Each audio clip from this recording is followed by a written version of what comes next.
I got wifey's car here. She needs an oil change. 2015 Kia Optima 2.4. I'm gonna show y'all guys.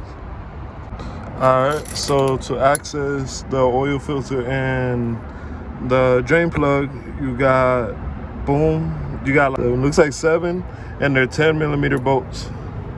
10. Alright, now I got that cover off, and it's gonna look like this. It should look like this.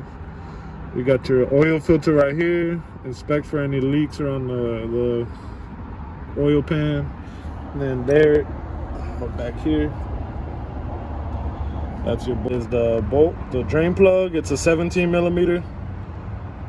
So I'm gonna drain that out right now. I'm gonna look for any leaks around the pan. I don't see any. And okay. All right. New filter in. Hand tighten it. Hand tighten it. Next step, get a funnel. You're gonna add your oil up top. I use a water bottle. Don't judge me. All right.